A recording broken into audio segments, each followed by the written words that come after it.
Peter Lawford died forgotten in a Malibu beach house, but his secrets died with him. December 24th, 1984. Christmas Eve. Peter Lawford lies dying alone in his modest Malibu apartment, the ocean waves crashing just outside his window.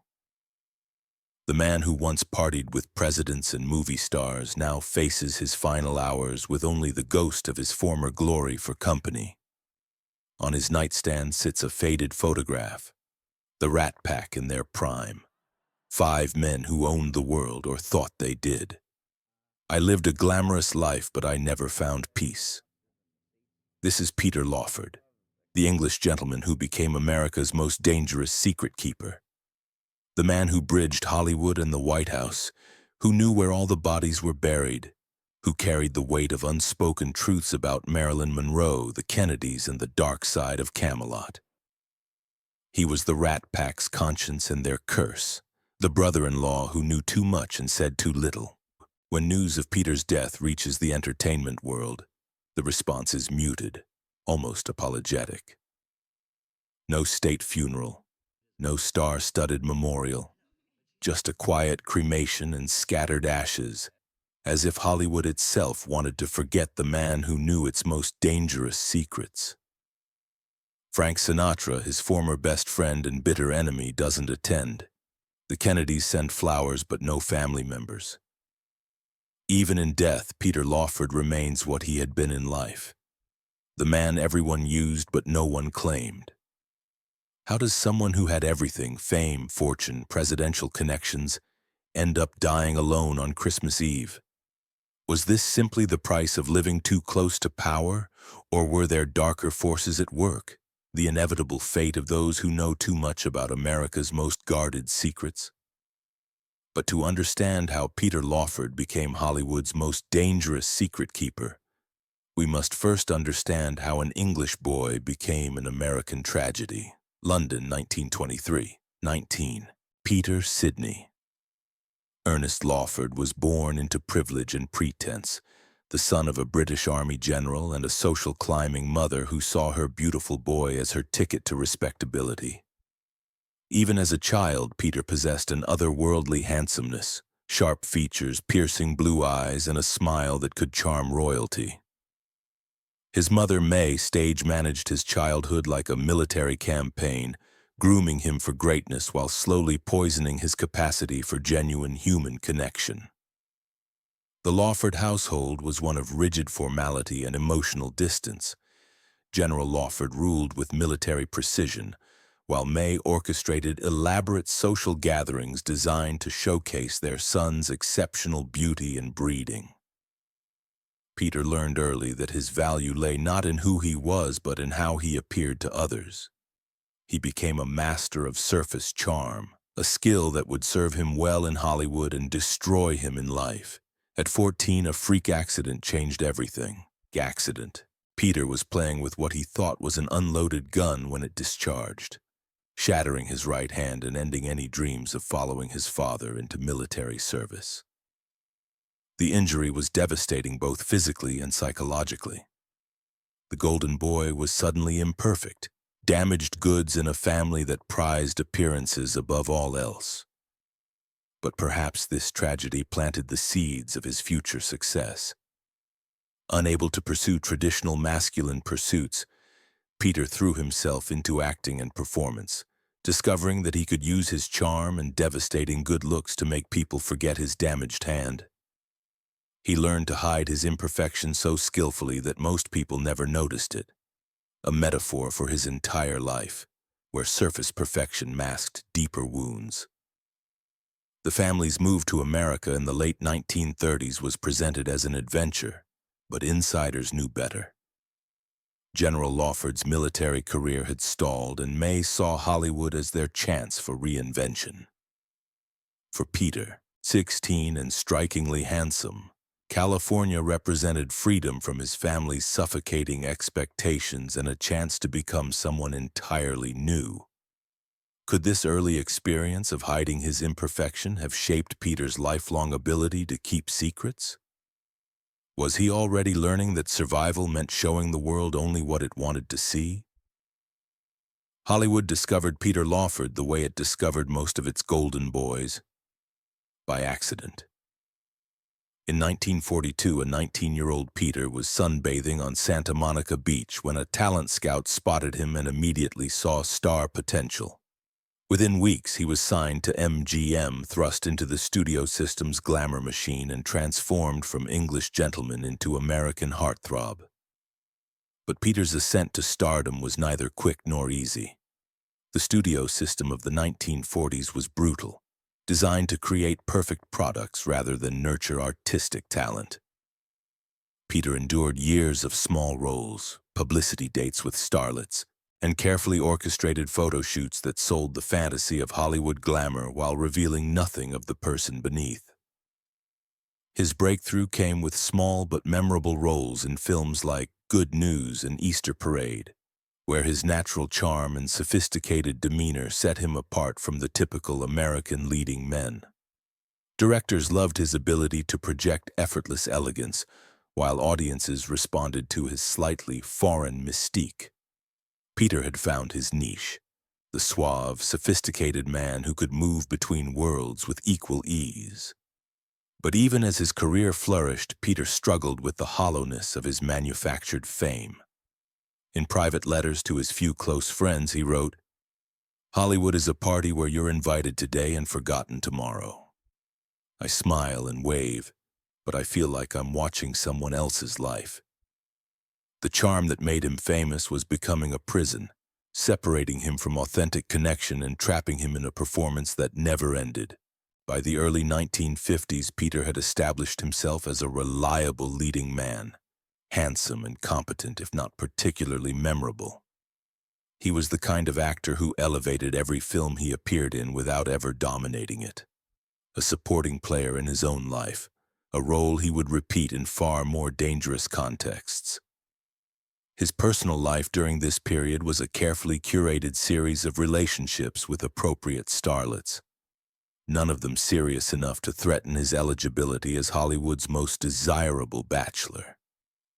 He dated Rita Hayworth, Lana Turner, and Ava Gardner, but former friends described these relationships as more performance than passion.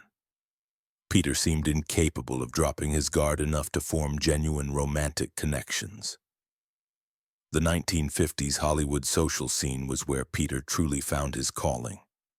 He possessed an almost supernatural ability to make everyone around him feel important and interesting.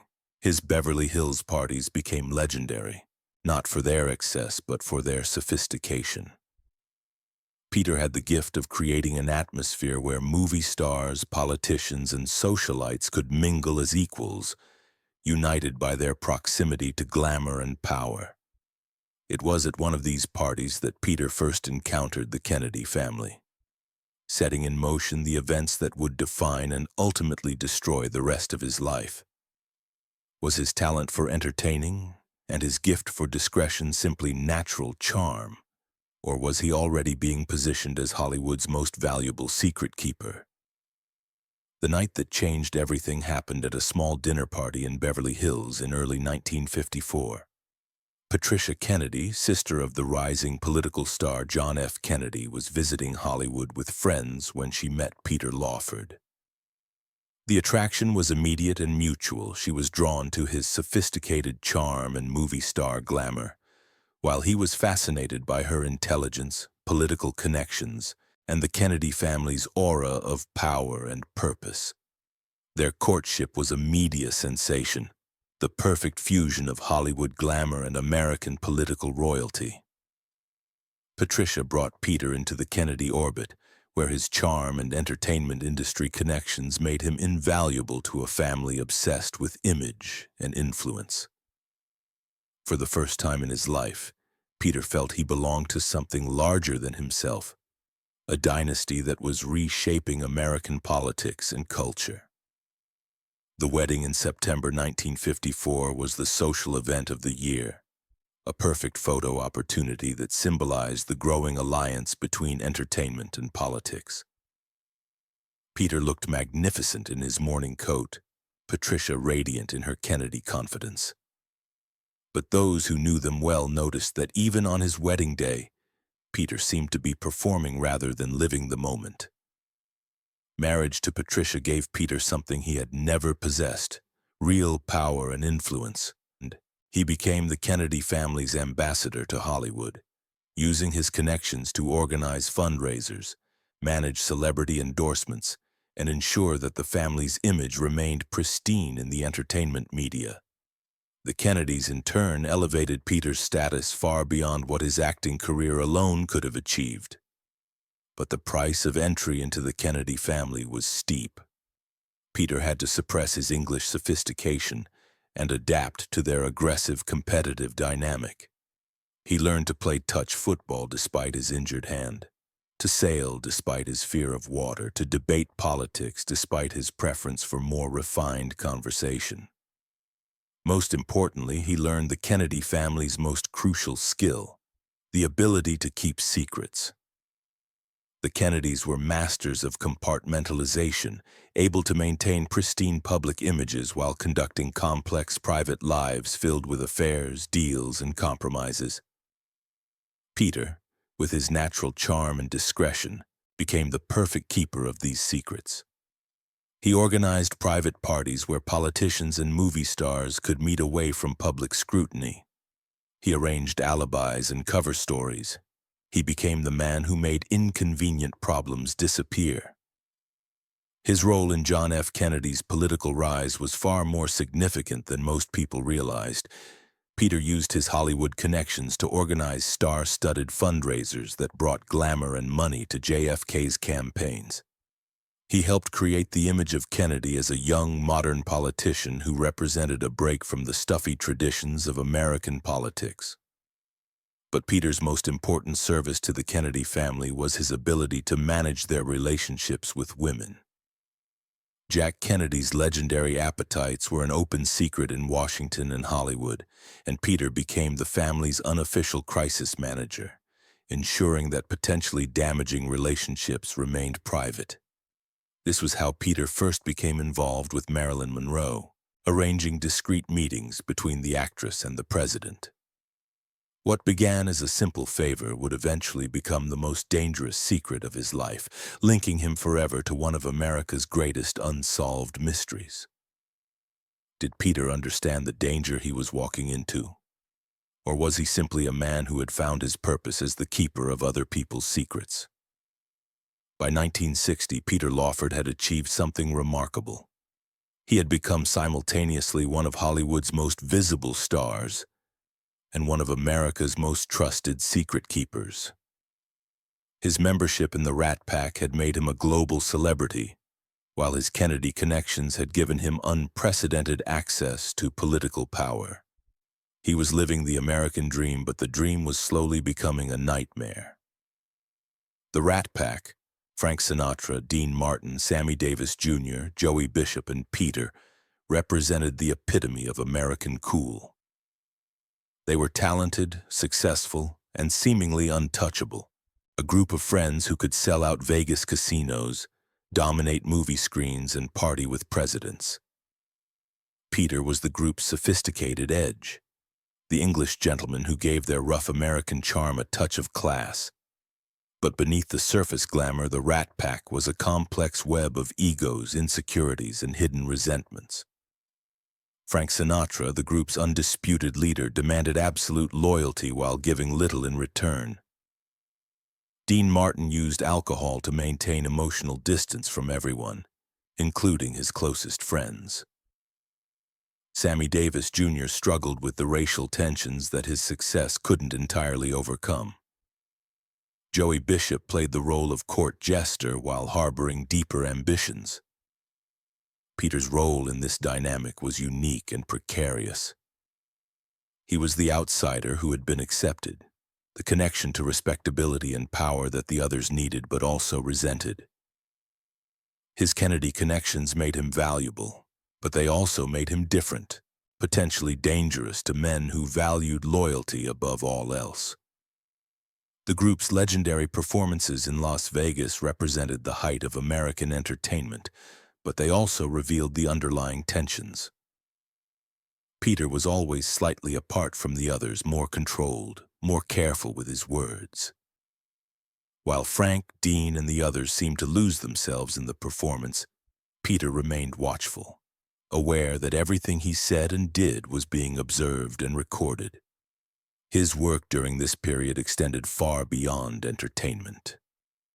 Peter had become a crucial link between the Kennedy administration and Hollywood, helping to manage the complex relationships between politics and celebrity that were becoming increasingly important in American culture. He organized fundraisers, managed celebrity endorsements, and served as an unofficial ambassador between two worlds that needed each other but didn't entirely trust each other.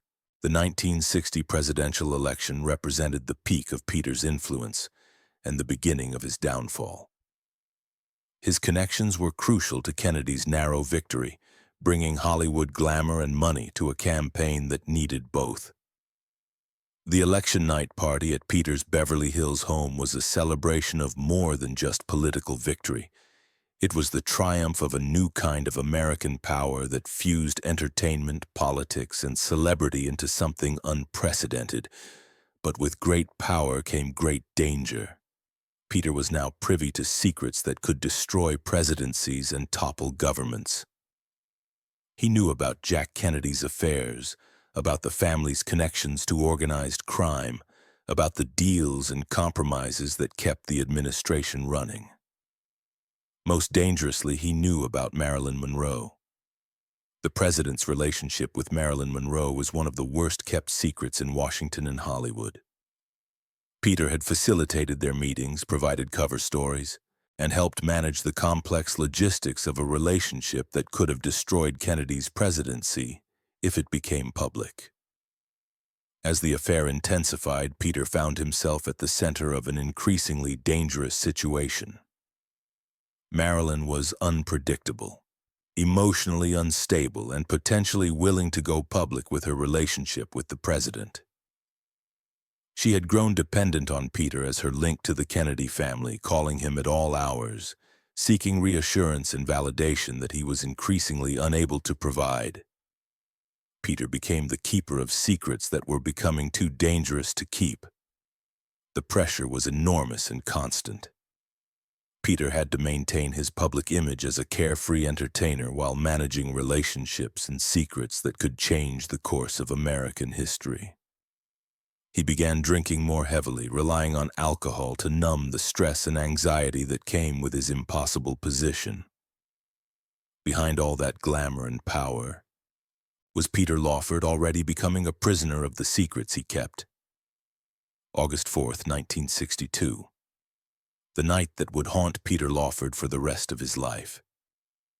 Marilyn Monroe was found dead in her Brentwood home, and Peter Lawford was the last person to speak with her.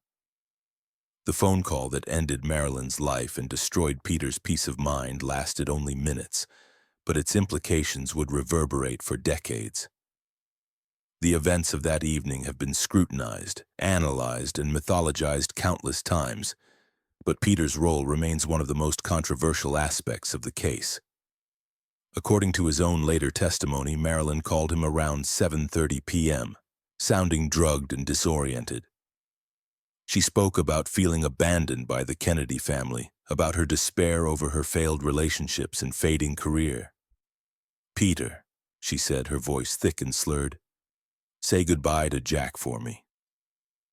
And say goodbye to yourself because you're a nice guy." The line went dead. Peter immediately tried to call her back, but there was no answer. Alarmed, he called his manager, Milton Evans, and asked him to check on Marilyn.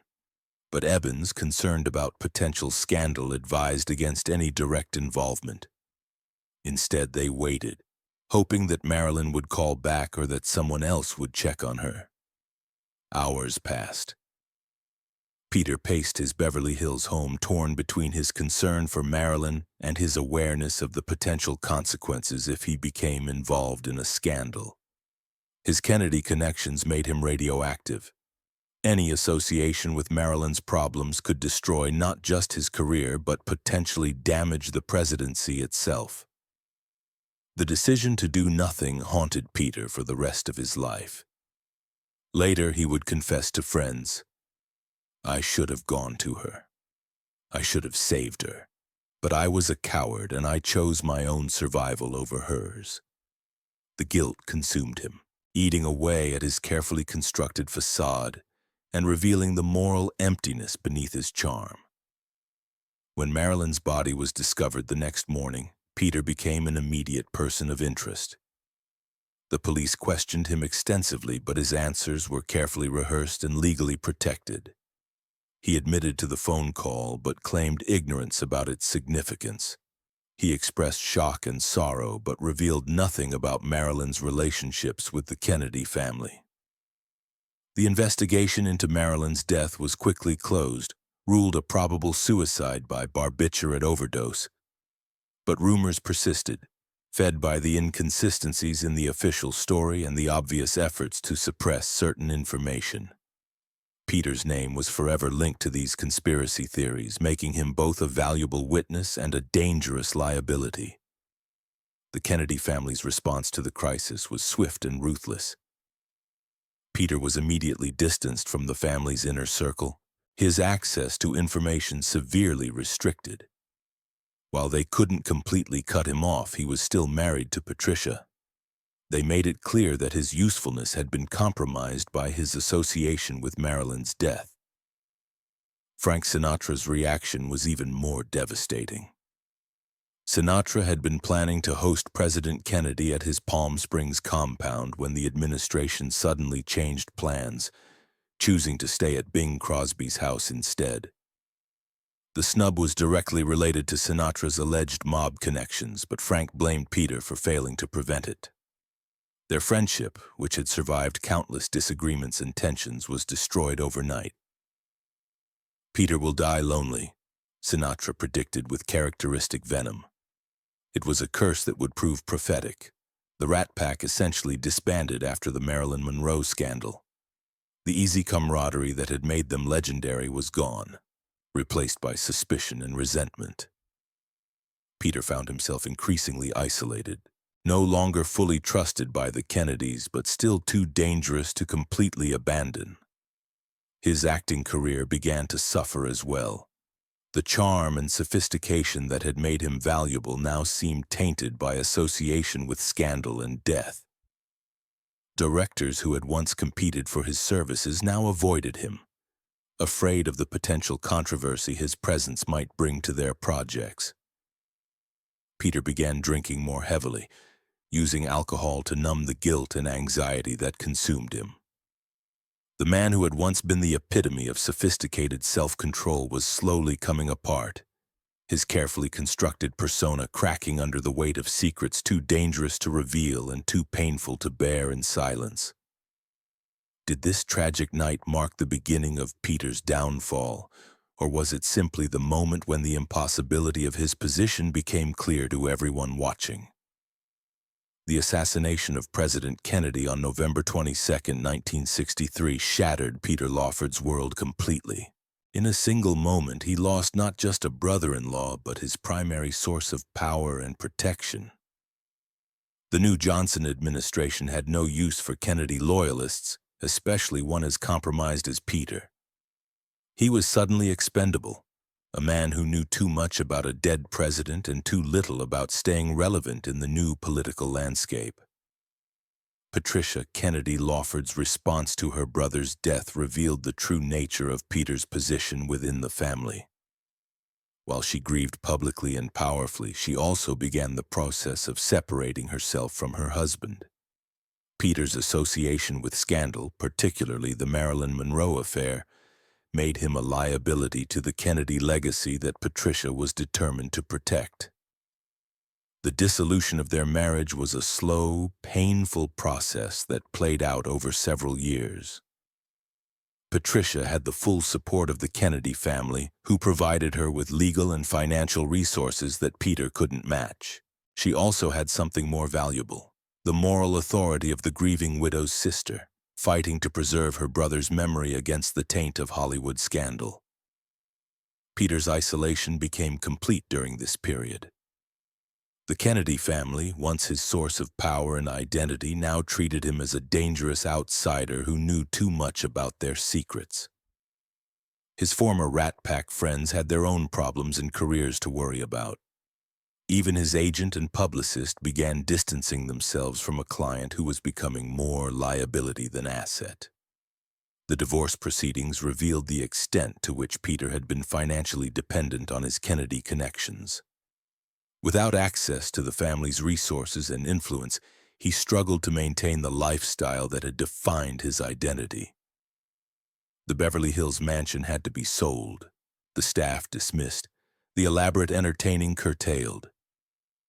But perhaps most devastating was the loss of purpose that accompanied his fall from grace. For years, Peter had defined himself through his service to others. The Kennedy family, the Rat Pack, the various causes and campaigns that had given his life meaning. Without these external sources of identity, he was forced to confront the emptiness at his core.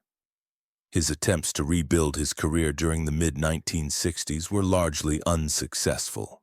The film industry had moved beyond the kind of sophisticated entertainment that Peter represented. The new generation of actors, Dustin Hoffman, Al Pacino, Robert De Niro, brought a raw authenticity that made Peter's polished charm seem outdated and artificial. Television offered some opportunities, but they were increasingly modest and humiliating for someone who had once dined with presidents. Peter found himself taking guest roles on shows like The Patty Duke Show and The Name of the Game, professional obligations that paid the bills but offered little artistic satisfaction or public recognition. The 1970s brought a new low point in Peter's life. His children, now raised primarily by Patricia and the Kennedy family, had been thoroughly indoctrinated in the family's version of events. They saw their father as the weak link who had compromised their uncle's legacy through his association with Hollywood scandal. Family visits became tense, formal affairs where Peter felt like a stranger in his own children's lives. His drinking, which had begun as a social lubricant and evolved into a coping mechanism, was now a full-blown addiction that controlled every aspect of his existence. Friends from this period described a man who was charming and articulate when sober but increasingly unpredictable and bitter when drunk. The stories he told grew more elaborate and contradictory, mixing truth with fiction in ways that made him an unreliable narrator of his own life. But perhaps the most tragic aspect of Peter's decline was his growing obsession with the secrets he carried. As his influence waned and his relevance faded, these secrets became his most valuable possessions. The proof that he had once mattered, that he had been important enough to be trusted with information that could change history. He began hinting at tell-all books and explosive interviews, leveraging his knowledge for attention and money. But these threats only served to further isolate him from the few people who might have helped him. The Kennedy family made it clear that any public revelation of family secrets would result in complete excommunication and possible legal action. Can anyone ever truly recover from the loss of everything that once defined them? When your entire identity is built on proximity to power, what happens when that power no longer wants you? By the late 1970s, Peter Lawford had become a cautionary tale about the dangers of living too close to power without possessing any real power of your own. The man who had once been Hollywood's most connected insider was now reduced to trading on faded memories and dangerous secrets, a pariah in the very circles that had once welcomed him. His living situation during this period reflected his dramatic fall from grace. The Beverly Hills mansion was long gone, replaced by a series of increasingly modest apartments and rental properties. He eventually settled in a small Malibu beach house that was charming but undeniably humble for someone who had once entertained presidents and movie stars. The beach house became both Peter's refuge and his prison.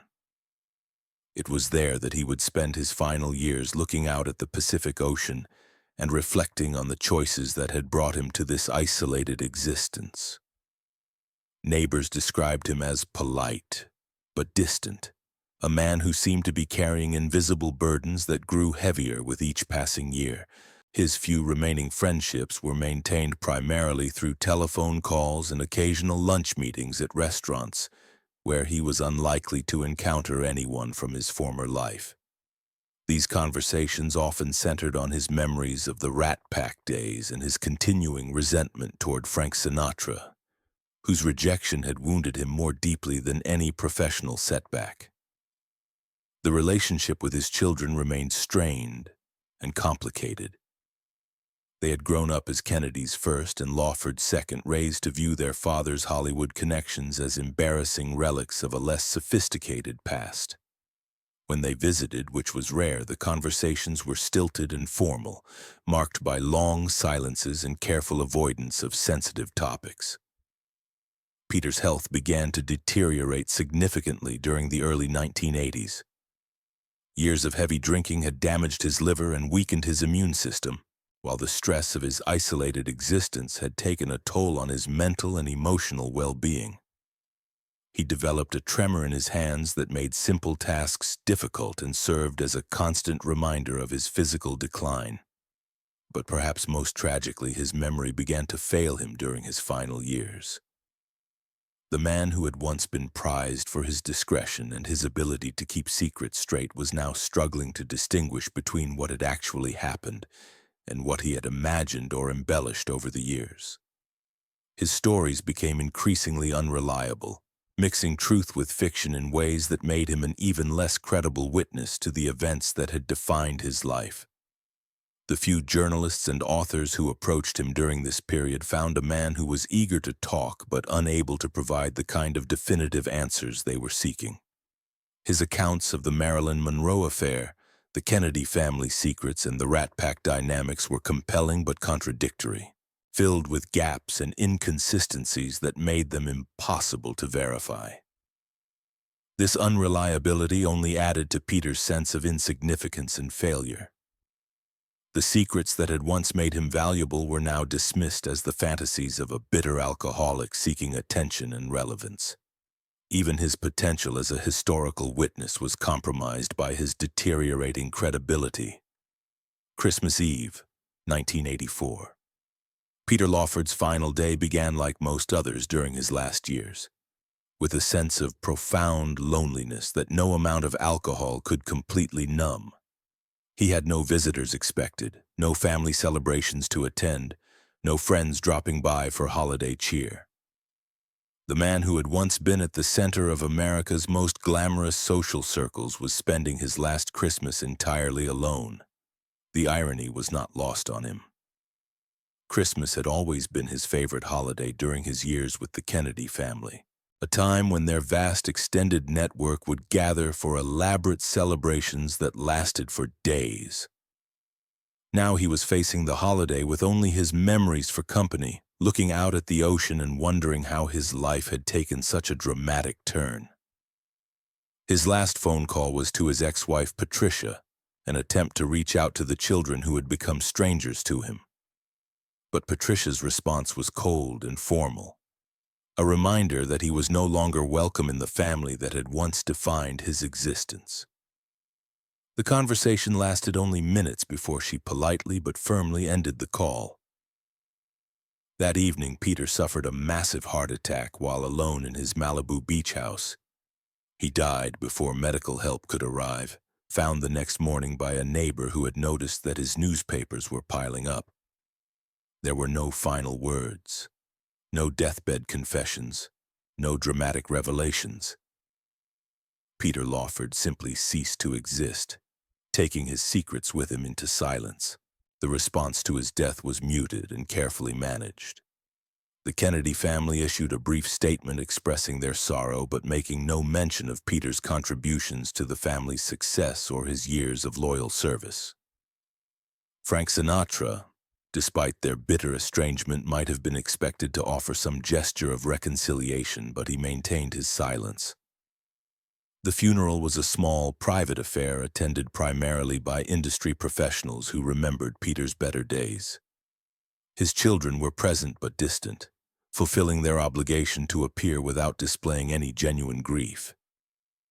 The contrast with the elaborate celebrations that had marked his wedding to Patricia 30 years earlier could not have been more stark. But perhaps the most telling aspect of Peter's death was what wasn't found among his possessions. Despite decades of rumors about secret documents, recorded conversations, and written confessions, investigators found no cache of explosive secrets. If Peter had possessed the kind of definitive evidence that conspiracy theorists had always claimed, he had either destroyed it or hidden it so well that it would never be found. His estate was modest, consisting primarily of the beach house and a few personal items that held more sentimental than financial value. There were photograph albums documenting his glory days, scripts from films that had once seemed important, and letters from friends who had long since moved on to other lives and other concerns. The most poignant discovery was a notebook filled with Peter's handwritten attempts to write his memoirs. The pages revealed a man struggling to make sense of his own life, trying to separate truth from fiction and fact from self-serving mythology. The writing was often incoherent, marked by false starts and abandoned thoughts, suggesting that even Peter himself was no longer certain what had really happened during the most important moments of his life. Was his death the natural end of a life lived too close to dangerous secrets? Or was it the final victory of forces that had been working to silence him for decades? The truth, like so many aspects of Peter Lawford's life, would remain forever hidden. Today, more than 4 decades after his death, Peter Lawford remains one of Hollywood's most enigmatic figures. He exists in the popular imagination as a shadowy presence at the edges of history. The man who was there when important events happened, but whose own role remains frustratingly unclear. His name appears in virtually every book about the Kennedys, Marilyn Monroe, and the Rat Pack, but always as a supporting character whose true significance is difficult to assess. Historians and biographers continue to debate his role in the events that defined the early 1960s, but the absence of definitive evidence means that these debates are likely to continue indefinitely. The parallels between Peter's story and contemporary celebrity culture are striking and disturbing. In an age when fame is often more important than talent and when proximity to power is valued more than personal integrity, Peter's trajectory from insider to outcast serves as a warning about the dangers of building an identity around external validation. Modern celebrities who find themselves caught between entertainment and politics might recognize something familiar in Peter's story. The pressure to maintain relationships with powerful people while preserving one's own interests. The challenge of keeping secrets that could be professionally dangerous to reveal. The difficulty of distinguishing between genuine friendship and strategic alliance. These are challenges that remain relevant in today's interconnected world of celebrity and power. But Peter's story also raises deeper questions about the nature of loyalty, integrity, and moral responsibility. His willingness to keep dangerous secrets may have been admirable from one perspective, a demonstration of loyalty and discretion that his powerful friends valued highly. From another perspective, his silence may have enabled destructive behavior and prevented accountability for actions that harmed innocent people. The question of what Peter really knew about Marilyn Monroe's death continues to fascinate researchers and conspiracy theorists. Some argue that his knowledge was limited to what he revealed publicly, that he was simply an unlucky friend who happened to be the last person to speak with Monroe before her death. Others suggest that he possessed information that could have changed the official narrative but chose to remain silent to protect himself and his powerful connections. Perhaps the most tragic aspect of Peter's legacy is the way his life became a cautionary tale about the corrosive effects of keeping secrets, the burden of carrying other people's truths, while being unable to share his own, gradually destroyed his capacity for authentic relationships and genuine self-expression. He became a prisoner of information that he couldn't reveal and couldn't forget. The entertainment industry today still struggles with many of the same issues that complicated Peter's life. The relationship between celebrity and political power remains complex and potentially dangerous. The pressure to maintain perfect public images while managing complicated private realities continues to destroy careers and lives. The challenge of balancing loyalty to friends and family against broader ethical responsibilities is as relevant today as it was 50 years ago. Contemporary figures who find themselves in similar positions might learn from Peter's mistakes. His story suggests that the temptation to become indispensable by keeping secrets is ultimately self-destructive. The power that comes from knowing dangerous information is ephemeral and conditional, dependent on the continued goodwill of people who may abandon you the moment you become inconvenient. But Peter's life also demonstrated the possibility of grace under pressure and dignity in decline. Despite his many flaws and failures, those who knew him during his final years described a man who maintained his courtesy and charm even as his world collapsed around him. He faced his isolation and decline with a stoicism that reflected the best aspects of his character. The beach house in Malibu where Peter spent his final years still stands, now owned by people who probably know little about its former residents' complicated history. The ocean that he watched during his last months continues to crash against the shore, indifferent to the human dramas that played out in its presence. In death, Peter Lawford achieved something that had eluded him in life, a kind of peace that came from the silence of secrets that would never be revealed. The man who had been torn apart by the burden of other people's truths was finally free from the obligation to carry them. His secrets died with him, taking their power to destroy and their capacity to elevate with them into the darkness. What hidden truths might still remain buried with Peter Lawford? And in our current age of celebrity politics and social media scandals, what lessons might we learn from the man who knew too much but said too little? Perhaps the most important lesson is that the price of keeping dangerous secrets is ultimately higher than the cost of revealing them. Peter Lawford lived a glamorous life, but he never found peace. His story reminds us that true happiness comes not from proximity to power, but from the courage to live authentically, even when authenticity requires us to walk away from the party while it's still going strong.